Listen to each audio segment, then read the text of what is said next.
Ya, Bismillahirrahmanirrahim. Assalamualaikum warahmatullahi wabarakatuh. Alhamdulillahirabbil alamin. Wassalatu wassalamu ala Rasulillah wa ala alihi wa sahbihi wa mawala amma ba'd. Para ibu, para bapak dan hadirin, alhamdulillah pada kesempatan ini kita masih dipertemukan dan dalam keadaan kita dipermudah oleh Allah Ta'ala untuk melakukan amal-amal ibadah kepadanya. Mudah-mudahan amal ibadah ini Allah terima di sisinya. Amin ya rabbal alamin. Berikutnya insya Allah pada kesempatan ini kita akan sampaikan tentang tata cara sholat tertib sesuai dengan sunnah-sunnah Rasul Shallallahu Alaihi Wasallam, yaitu sifatu sholatin Nabi, sifat sholat Nabi Shallallahu Alaihi Wasallam. Hal ini akan kita dahulukan daripada kita membahas tentang arkanus sholat, wajibatus sholat dan lain sebagainya. Ini sholat tentang istilah-istilah atau yang terkait dengan hal itu akan kita sampaikan pada pertemuan selanjutnya. Kita akan sampaikan pada kesempatan ini yaitu tentang kaifiyat atau tata cara sholat sebagaimana yang Rasulullah SAW contohkan kepada kita. Artinya ketika kita melaksanakan sholat sesuai dengan apa yang telah dicontohkan oleh Rasul, maka insya Allah tentang arkan-arkannya, rukun-rukunnya, wajib-wajibnya, sunah-sunahnya, insya Allah semua akan kita bisa laksanakan. Kalau secara tertib dari awal sampai akhir kita berusaha mengikuti petunjuk Nabi Shallallahu Alaihi Wasallam. Nah, bagaimana sifat sholat Nabi atau sholat sesuai dengan petunjuk-petunjuk Nabi? Yang pertama tentunya adalah ketika hendak sholat kita harus memperhatikan yang namanya at-thaharah atau kebersihan atau kesucian, baik suci dalam dari kotoran-kotoran yang nampak atau kotoran-kotoran yang tidak nampak. Ini harus kita bersihkan dan hal ini telah kita sampaikan. Kotoran-kotoran yang sifatnya hisiah yang nampak ini nanti ada dua macam, ada hadas yang kecil, ada hadas yang besar. Hadas kecil cara kita bersuci yaitu dengan berwudu. Adapun kalau hadas besar cara bersucinya yaitu dengan mandi janabah. Atau kalau tidak mampu akan keduanya atau ada sesuatu sebab, kita dianjurkan untuk bertayamum. Nah, hal ini telah kita sampaikan. Jadi yang pertama harus kita perhatikan kebersihan atau kesucian, baik yang nampak dalam pandangan kita ataupun yang tidak nampak, atau yang melekat pada badan kita, atau yang ada di pakaian kita, atau kotoran yang ada di tempat di mana kita sholat. Semua hendaklah dalam keadaan suci. Nah, adapun yang kedua yang perlu kita perhatikan ketika hendak melakukan sholat, yang pertama kali adalah kita melakukan satu perbuatan yaitu berdiri. Setiap kita hendak sholat, maka yang namanya al-qiyam fi sholat, berdiri untuk sholat, ini merupakan perkara yang sangat penting. Oleh para ulama ini namanya rukun, kecuali bagi yang tidak mampu. Maka orang yang dia sholat kemudian dia tidak melaksanakan sholat dengan berdiri, itu bisa-bisa batal sholatnya, sebab ini perkara rukun. Maka pertama kali kita berdiri untuk menunaikan sholat. Nah, yang perlu kita sampaikan, apa yang perlu kita perhatikan ketika kita berdiri? Nah, ini punten, misalkan kita berdiri hendak sholat. Nah, yang perlu kita perhatikan pertama kali adalah kita memperhatikan yang namanya sutroh. Ini yang pertama. Jadi sutroh ini satu pembatas di mana kita sholat sampai pembatas itu dalam kita memandang. sutra pembatas ini akan berfungsi sebagai satu pembatas. Misalkan nih punten, kita sholatnya di sini, dan di depan kita harus ada sutra. Dan jarak antara kita berdiri dengan sutra ini sepanjang kita bisa sujud ditambah kurang lebih hanya sekilan atau sejengkal. Jadi sepanjang kita sujud nanti ada tambahan sedikit. Nah di situ kita dirikan yang namanya sutra. Hanya kalau sutra ini kita dirikan ketika kita menjadi imam. Kecuali kalau imamnya ada di mihrab. Ini sudah ada sutra, ada pembatas. Apa pembatasnya? Yaitu dinding. Kalau misalkan kita sholatnya agak ke tengah atau ke belakang atau di tanah lapang misalkan, maka seorang imam harus menancapkan sutra di depan dia. Jadi sutra itu artinya pembatas atau penghalang. Yang hal ini berfungsi nanti ketika ada orang lewat di antara kita dengan sutra kita, maka kita yang sholat ini memiliki kewajiban untuk menghalau atau menghalangi. Jadi kalau misalkan kita berdiri di sini, di sana ke kiblat, di sini sutranya berdiri, kemudian ada orang ingin berlalu lewat di depan kita, dan kita yang sholat ini karena kita punya sutra, kita wajib untuk menghalangi, sehingga kita boleh bergerak, dihalangi atau dicegat. Jangan sampai ada orang lewat di depan kita antara kita dengan sutra. Tapi kalau ada orang lewat di belakang sutra, hal itu tidak mengapa. Ini fungsi daripada sutra. Ini pertama kali harus diperhatikan. Atau kalau kita sholat munfarid, sholat sendirian, misalkan sehabis sholat wajib, ini kita perhatikan ibu-ibu, kemudian ada sholat sunnah di belakang misalkan. Dan ketika hendak sholat di belakang, ini yang pertama kali diperhatikan sutra. Jangan sampai berdiri kemudian Allahu Akbar tanpa sutra. Nanti akan banyak orang berlalu lalang di depan kita sholat. Kenapa? Kalau ada orang yang berlalu lalang di depan kita, yang kita sedang sholat tanpa sutra, nanti akan dikatakan ya qata'u sholat. Itu bisa memotong sholat. Artinya bukan membatalkan, tapi akan mengganggu kekhusyuan dalam kita melaksanakan sholat. Ini fungsi daripada sutra ini. Atau sutra ini berfungsi sebagai pembatas pandangan kita. Jadi ketika kita berdiri untuk sholat, maka pandangan, arah pandangan ini secara sunnah ditujukan ke arah di mana tempat kita sujud. Itu pandangan. Dan pembatas yang terakhir adalah sebatas sutra ini. Artinya pandangan sampai hanya sutra, jangan sampai memandang ke depan sana. Ketika kita sudah memandang lebih dari sutra, nanti akan terganggu konsentrasi kita, itu menyebabkan tidak khusyuk. Maka kalau imam itu sutranya ada dinding, nah kalau kita shaf pertama sutra kita adalah imam, shaf kedua sutranya adalah shaf pertama, dan seterusnya. Yang pada intinya bahwa masalah sutra ini masalah yang sangat penting.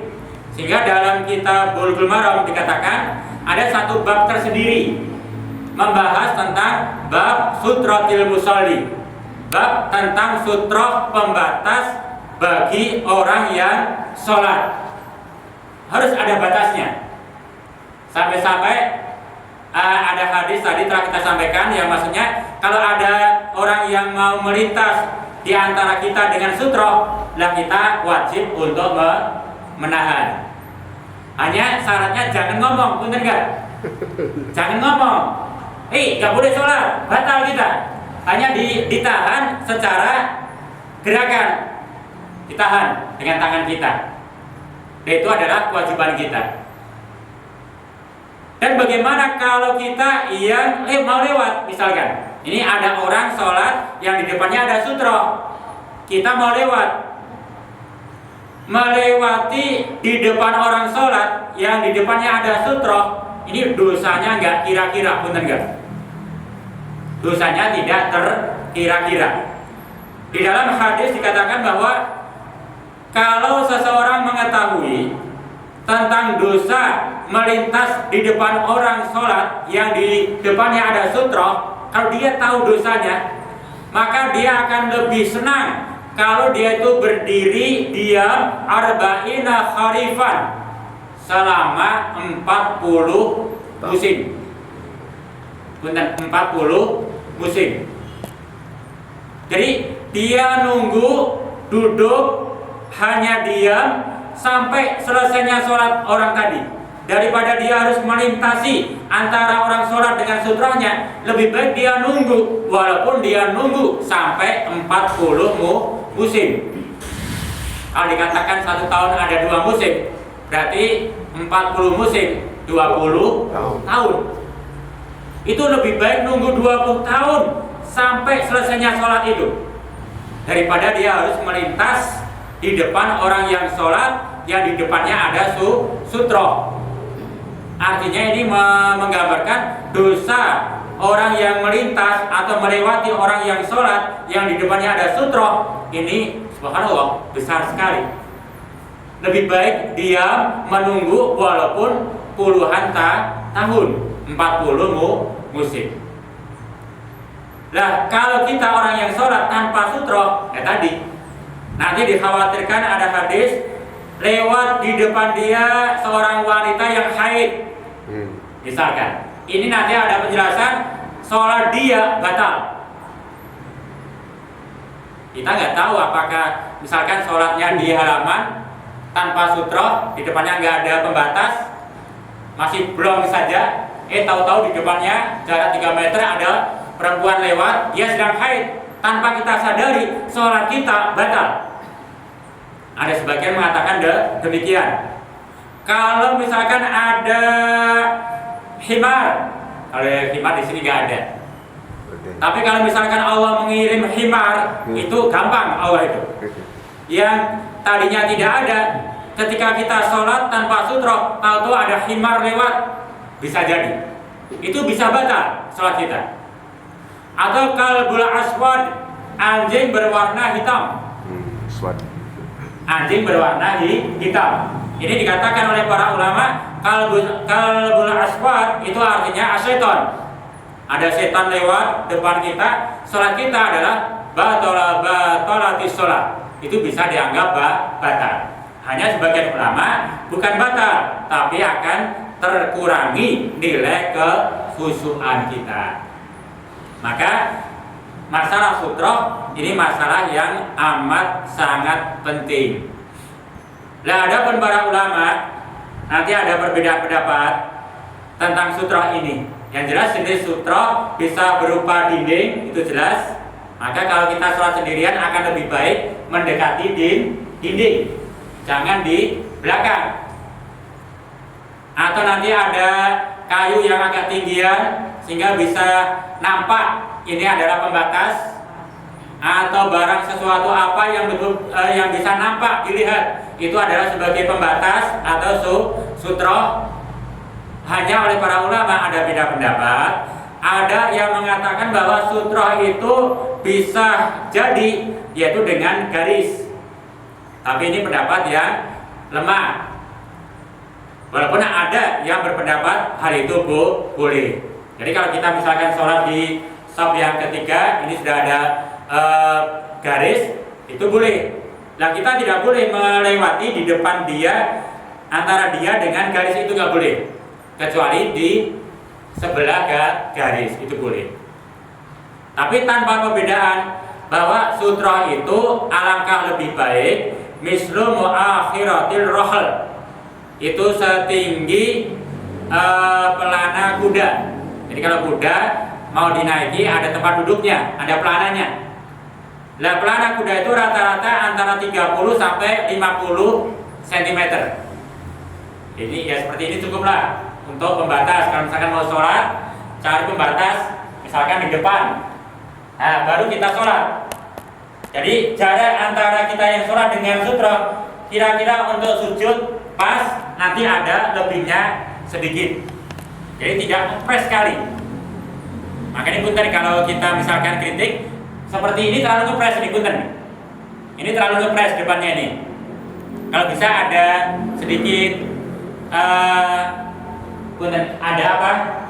Ada jarak antara tembok dengan ujung karpet ini supaya tidak terlalu ngepres sekali.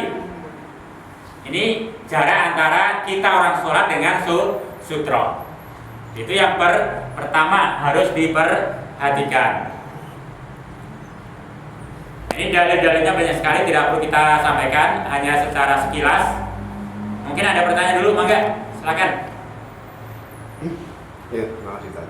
Assalamualaikum warahmatullahi wabarakatuh. Mengenai sholat pembatas sutro tadi kan, itu apakah hanya dalam keadaan normal biasa atau dalam keadaan yang ribut? Katakanlah kita di Masjidil Haram, itu tidak bisa dicegah. Itu saya lihat di siaran ya, itu kan dia belum punya saf, ya. Dia keliling aja depan cari saf, kan di depan orang sholat itu satu. Lalu kedua, apalagi di Nabawi itu di tempat yang mustajabah, itu orang itu saling rebutan, ya sehingga sampai ya sebegitu anunya lah. Jadi pola ini susah diterapkan di situ. Gimana itu? Sebetulnya untuk di Madinah sendiri, di sana ada sutro. Karena banyak orang yang kurang memahami, jadi ada semacam di kotak-kotak gitu. Nanti ada penghalang satu, ada berapa soft, ada jalan lagi. Jadi antara kelompok sholat berapa soft, nanti ada jalan, ada berapa soft, itu ada. Tapi karena kurang pahamnya tentang masalah sutroh ini, terkadang orang yang lewat sudah asal bisa nelonong, nelonong gitu. Itu karena kekurang pahaman kebanyakan kita kaum muslimin. Bahkan ketika misalkan ada yang batal, itu tidak boleh di depan mau ke belakang lewat di depan shop, nggak boleh. Iya. Maka sunahnya adalah langsung menuju ke belakang, menyibak antara dua orang yang sholat. Misalkan kita di sini di depan, kita batal, maka bukan lewat di depan orang sholat, bukan, tapi langsung ke arah belakang. Nanti shop yang berikutnya, nanti otomatis dia paham, oh ini orang batal. Maka antara dua orang saling memberikan tempat, terus berjalan sampai dia keluar menuju tempat berwudu. Tapi tadi karena kurang pahamnya kita kaum muslimin, kita tadi sudah petunjuk-petunjuk Nabi ini banyak dilanggar. Sampai di Madinah sendiri, kalau yang biasa ngaji paham, tapi yang kebanyakan di sana terkadang sudah haji nggak pernah ngaji. jadi masalah gitu. Walaupun di sana ada setiap berapa itu ada sutrohnya. Bahkan terkadang bisa digunakan untuk meletakkan Quran yang depan itu. Nanti ketika sholat imamnya panjang, terutama sholat tarawih, Quran ditaruh di tempat itu, nanti dia ambil Qurannya, dia baca sambil sholat. Nanti kalau sudah taruh lagi. Nah, nanti ada berapa soft. Nah, nanti ada di belakang soft ada jalan, ada batas lagi. Itu begitu. Mungkin itu Pak. Iya, makasih. Jadi dimanapun hukum sutrah ini tetap berlaku, baik di Madinah ataupun di manapun. Kedua ini di masjid kita ini. Ini kan kalau sholat Jumat, sholat asar itu di belakang. Lalu ini idealnya, apakah ada pembatas di sini kan? Idealnya karena ya mungkin nggak mungkin di luar sana, di sana saya nggak mungkin ini. Jadi dipastikan di sini. Jadi kita sebagai pengurus masjid, apakah ini ada upaya gitu atau gimana baiknya? Sebenarnya tidak ada penjelasan antara soft laki-laki dengan soft perempuan ada batas, nggak ada. Ada hijab, bahkan kalau bisa memang di zaman Rasul nggak ada hijab. Jadi laki-laki nanti soft perempuan ada di belakang laki-laki tanpa ada hijab.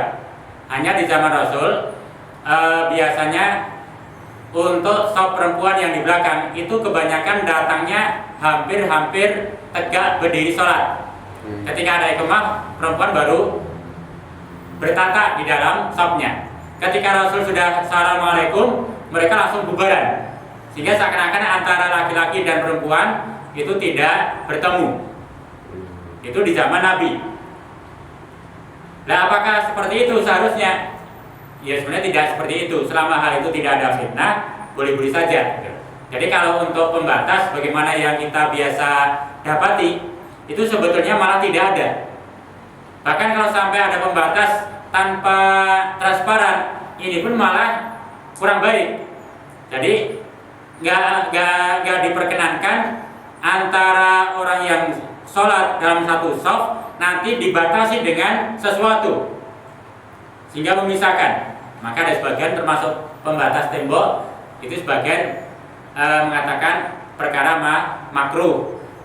Bahkan pembatas antara orang yang berdiri dalam satu shaf dengan tiang pun nanti dianggap makruh. Memang kalau bisa full, itu kalau memungkinkan. Itu terkait dengan masalah shaf. Nanti insya Allah yang kedua akan kita sampaikan. Jadi ketika kita berdiri hendak sholat, yang pertama adalah sutra. Ini terutama nanti ibu-ibu termasuk bapak-bapak habis setelah sholat wajib, terkadang kan sholat sunnah kan ya, itu ke belakang tanpa perhatian shaf. Kecuali kalau kita mengikuti pemahaman bahwa garis merupakan shaf, maka hal itu dibolehkan. Tapi yang namanya sutra itu lebih baik sesuatu yang nampak nonjol ke atas, termasuk ibu-ibu misalkan di belakang. Nah, yang kedua yang perlu diperhatikan ketika hendak sholat yaitu adalah pengaturan shaf. Jadi pengaturan shaf yang rapi, yang lurus, ini merupakan kesempurnaan sholat, bisa menjadikan sholat sempurna. Maka seorang imam itu sebenarnya disunahkan untuk menoleh kanan dan menoleh kiri sembari mengatakan istawu istawu istawu, atau sawu sufakum fa inna tasfiyatas sufufi min tamamis shalah. Luruskan shaf kalian. Hal ini merupakan kesempurnaan sholat. Nah, tentang shaf ini akan kita sampaikan terlebih dahulu. Shaf yang bagaimana yang baik, sebelah mana gitu, supaya kita juga mengetahui. Nah, shaf yang terbaik untuk laki-laki adalah shaf yang terdepan.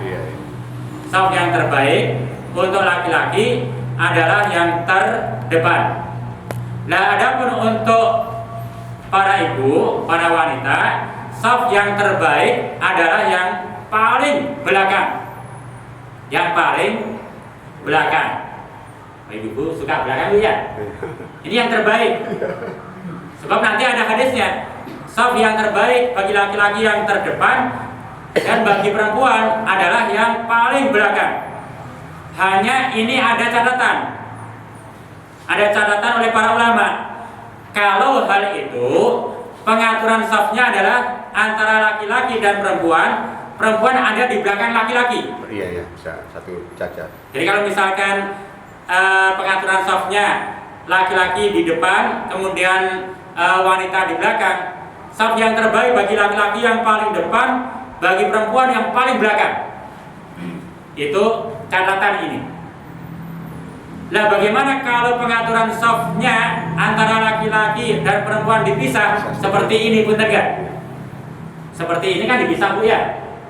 Maka yang terbaik bagi laki-laki adalah tetap yang di depan, dan yang terbaik bagi para ibu yang terdepan. Oh iya. Jadi yang terbaik bagi ibu ketika ruang shafnya dipisah antara laki-laki dan perempuan, maka yang terbaik untuk perempuan adalah yang terdepan. Ini pun tadi perlu kita pahami. Terkadang hanya mendapatkan hadis laki-laki yang terbaik shafnya yang paling depan, perempuan yang paling belakang, taruhnya belakang terus. Itu dengan catatan betul kalau antara laki-laki dan perempuan dalam satu ruangan. Kalau munfasil itu terpisah ruangannya, maka yang terbaik adalah yang paling depan, baik para bapak ataupun para ibu. Nah, ini sebagai tambahan ilmu kepada kita semua. Nah, kemudian kalau sudah sampai depan, ini shaf yang terbaik, ada yang terbaik tidak antara mereka?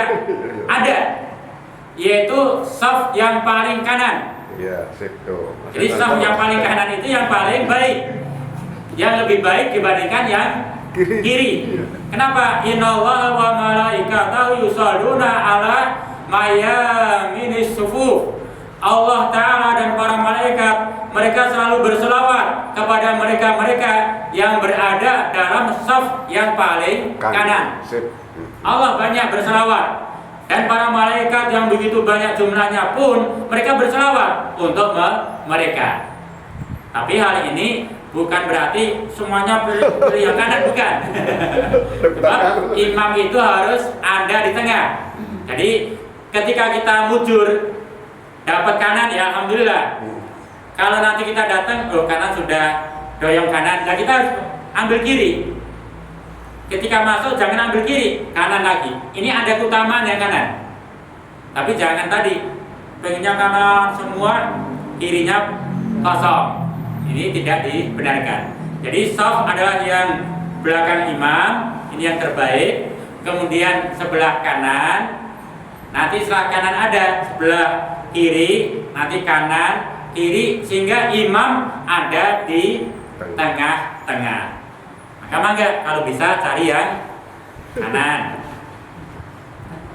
Kemudian terkait dengan masalah masih masalah saf, nanti di belakang imam itu alangkah baiknya itu ditempati oleh orang-orang yang al-uqala wal ahlam, yaitu orang-orang yang sedikit atau lebih banyak memiliki ilmu tentang sholat daripada yang sama sekali masih nol tentang sholat.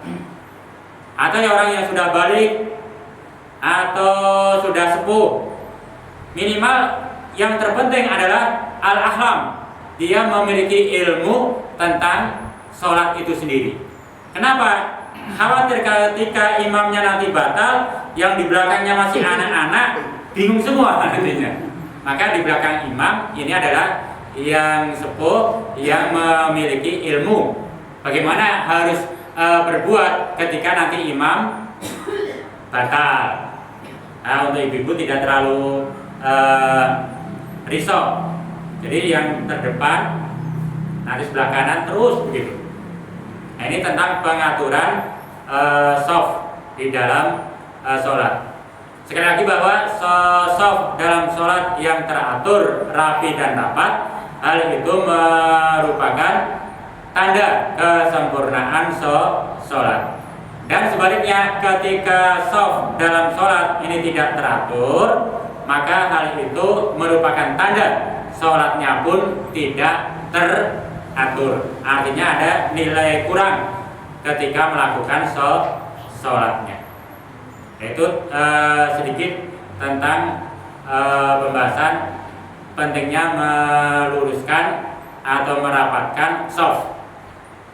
Oleh para ulama, sedikit tambahan, ketika kita berdiri hendak sholat, maka berdiri yang baik, ini ikutan. Berdiri yang baik itu letak kaki nanti sejajar dengan pundak. Ini berdiri yang lebih baik dan kuat. Jangan sampai letak antara kaki terlalu mepet.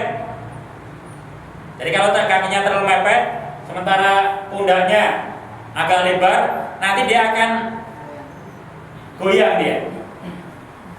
Atau terlalu lebar, nah hal ini pun juga akan mengganggu rapatnya akan shaf. Maka yang terbaik dan itu lebih kuat ketika berdiri. Jadi letak kaki, telapak kaki ini sejajar dengan pundaknya. Itu akan lebih kuat untuk berdiri dalam sholatnya. Dan itu adalah amalan-amalan yang perlu diperhatikan ketika berdiri hendak sholat. Jadi yang pertama tentang sutroh, dan yang kedua tentang mengatur shaf dalam barisan ketika hendak sholat.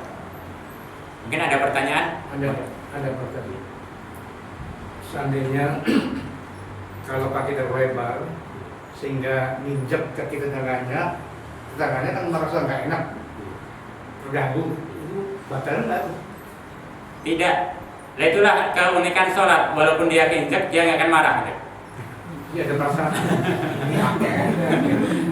Itu keunikan sholat. Makanya yang namanya sholat nanti bukan ketika ritual sholatnya. Diharapkan sholat itu bisa memberikan nilai-nilai setelah dia sholat pula. Kalau dia ketika sholat keinjek, insya Allah nggak ada yang marah. Nah, nanti sifat yang mulia ini bisa ia pertahankan sampai walaupun dia sedang di jalanan atau sedang di kantor dan seterusnya. Seakan-akan dia sedang sholat terus gitu. Iya, artinya begitu. Itu kan lama-lama kan nggak kuat ini terus. Ketika kalau terlalu lebar nanti nggak kuat, pasti akan terganggu nantinya. Iya, ada yang lebar di sini. Kalau terlalu lebar dia akan terganggu, kaki itu nggak akan kuat. Tapi kalau terlalu nyempit, ini pun juga akan goyang. Maka yang lebih mantap itu adalah antara pundak dengan telapak kaki itu sejajar. Betul, Ustaz. Sholat kan ini Pak Ustaz ya. Dalam arti pengertian sholat berarti kita kan memasrahkan diri. Nah, dalam hal memasrahkan diri, di saat kita sholat itu terkadang pikiran kita itu nggak khusyuk gitu. Pikiran kita kemana kan di situ. Itu pasti itu kan. Nah, sedangkan sehabis sholat itu diharuskan membaca istighfar 3 kali. Seandainya kita, kadang-kadang saya sering dengar itu setelah selesai sholat itu jarang membaca istighfar, kadang-kadang alhamdulillah. Benar, gimana itu Ustaz? Nanti akan kita sampaikan dikir-dikir setelah sholat. Jadi dari awal dulu. Jadi ini ketika kita berdiri hendak sholat, yang perlu kita perhatikan 2 ini. Nanti untuk berikutnya nanti akan kita sampaikan tentang takbir sampai mengangkat tangan. Nanti mengangkat tangan pun kita perhatikan di sini banyak yang salah. Iya. Jadi sedikit kita sampaikan, ketika takbir mengangkat tangan itu jari-jarinya merapat menghadap kiblat. Ada yang takbirnya sampai direnggangkan. Ini maaf, sunahnya yang tepat adalah jari-jarinya merapat dan menghadap ke kiblat. Nanti akan kita sampaikan pertemuan yang akan datang, insyaallah. Untuk sementara ini dulu. Jadi kita hanya mengingatkan tentang sutra ketika kita sholat sendirian atau menjadi imam. Yang kedua, kalau kita berjamaah, termasuk yaitu mengatur shaf, hendaklah kita perhatikan. Maka kita sama-sama berlomba-lomba mencari shaf yang terbaik, yaitu shaf yang terdepan, syukur-syukur yang paling kanan, gitu kan? Kalau di hadis kan memang dianjurkan atau dibolehkan untuk berundi, siap untuk berundi, ya, artinya berusaha mencari yang terbaik. Dan untuk para ibu, karena ruangan sholatnya adalah berbeda, maka yang terbaik shaf bagi seorang ibu, seorang wanita yang ruang sholatnya berbeda dengan laki-laki adalah tetap yang paling depan. Jadi bukan dari keumuman yang belakang. Sudah? Gak ada yang lain? Berapa menit lagi? Ibu-ibu, enggak? Apa? Gimana Bu? Pada dasarnya untuk laki-laki sama perempuan sama. Ibu-ibu kalau kakinya terlalu rapat pun juga nanti nggak akan kuat. Apalagi kalau sampai kakinya mepet, nanti akan goyang jatuh itu. Apalagi kalau sampai ibu mentang, nggak pantas. Wah, itu karang keras. Jadi yang diambil seenaknya, dan yang paling enak adalah letak ke telapak kaki nanti sejajar dengan pundak. Yang kurus nanti juga kalau sesuai enak itu, agak nyaman. Yang agak pundaknya lebar pun ketika sejajar ini pun agak merasa aman. Kalau terlalu mepet gak aman, terlalu lebar pun itu kurang aman. Mungkin ibu ya sama, ibu ya sama.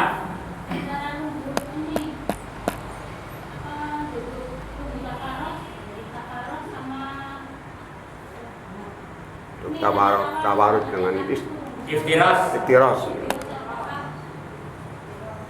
itu nanti salah kan kita sampaikan. Itu masih lama sekali. Dan sementara kita lakukan apa yang ada dulu. Itu hanya istilah iftiras dan tafaruk. Tabarut. Cukup insyaallah. Nggak ada yang lain. Cukup. Jadi sedikit-sedikit yang nanti sambil kita benahi. Walaupun sudah bertahun-tahun kita lakukan, terkadang juga masih banyak kekurangan. Apalagi nanti ada yang baru lagi butuh yang namanya ilmu tentang sholat. Ini perlu kita sampaikan. Kurang dan lebihnya dalam saya menyampaikan.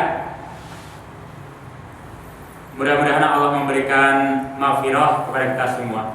Dari saya, assalamualaikum warahmatullahi wabarakatuh. Waalaikumsalam. Masuk, sudah masuk.